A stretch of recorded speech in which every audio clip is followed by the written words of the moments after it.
Olá, alunos, sejam bem-vindos à nossa quarta unidade.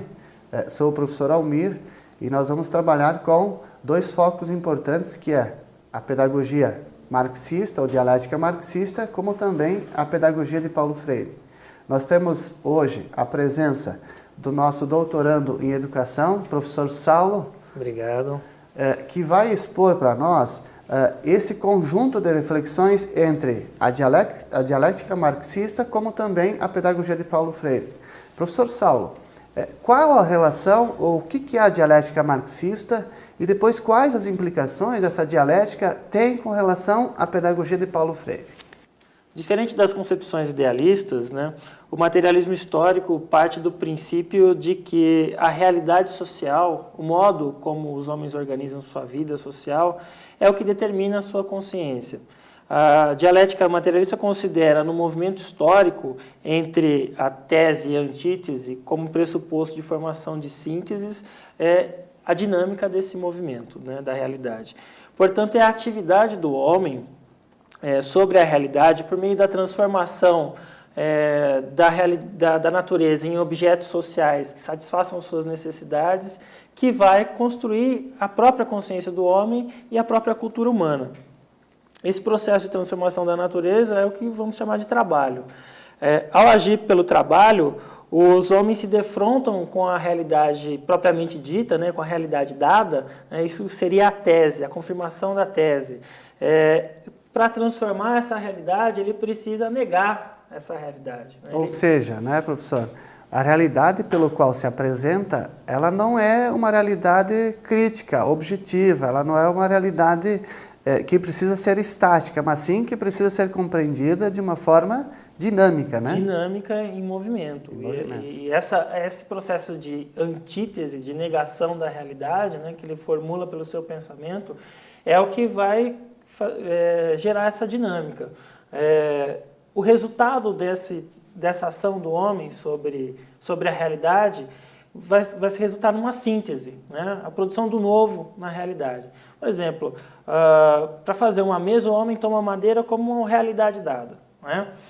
Ele antecipa na sua mente o resultado do seu trabalho, o que vai ser a mesa. Ele imagina o que vai ser a mesa.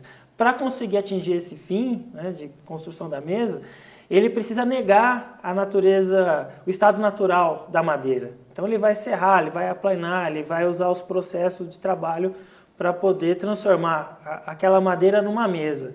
O resultado disso é a produção do novo na realidade. Esse novo é a síntese, que já não é mais a madeira propriamente dita, mas sim a síntese entre a realidade objetiva e o pensamento do homem. Ou seja, professor Saulo, a síntese é colocar em prática, é olhar para a realidade como ela de fato é. E nesse processo todo de olhar para a realidade como de fato ela se apresenta e não simplesmente alienatória, quais as implicações ou qual a relação desta síntese dialética para a pedagogia de Paulo Freire? Bom, primeiro a concepção dialética entende que ao agir pelo trabalho, modificando a realidade externa, o homem também modifica a sua realidade interna. Então a natureza do homem não é uma natureza dada, ela é uma natureza construída historicamente pela ação do homem, pelo seu próprio trabalho. Isso significa, na interferência da pedagogia de Paulo Freire, isso vai significar que na sociedade capitalista, esse trabalho, essa relação do homem com a natureza, ela se encontra cindida pelo trabalho alienado. Então, uma parcela da humanidade, uma grande parcela da humanidade está excluída de se apropriar dessa cultura que a humanidade produziu historicamente. E o Paulo Freire vai desenvolver o seu método pensando nessa relação política que existe entre a educação do homem, do sujeito, a transformação do sujeito enquanto ação, reflexão e ação, enquanto ação, reflexão, ação, que é um dos princípios do trabalho. Isso. E desenvolvendo a sua consciência como uma consciência crítica. né? Não somente aceitando o contexto de uma forma parcial, de uma forma nebulosa, de uma forma talvez sem compreensão do que é realmente a realidade, né? Então, essa pedagogia e essa dialética marxista tem esse fundamento de trazer a reflexão do professor ou do aluno e vice-versa, né? O professor aprende também com o aluno, esse contexto, essa análise social crítica com essa possibilidade pedagógica diferente. Por isso que o Paulo Freire vai frisar que é importante no desenvolvimento do seu método, não somente a leitura, o desenvolvimento da leitura, mas a leitura do mundo. Essa leitura do mundo é o que vai propiciar a capacitação, a consciência crítica dos indivíduos que vão agir e intervir nessa realidade de um novo modo, né? Agora como um novo sujeito consciente da sua relação e das suas ações.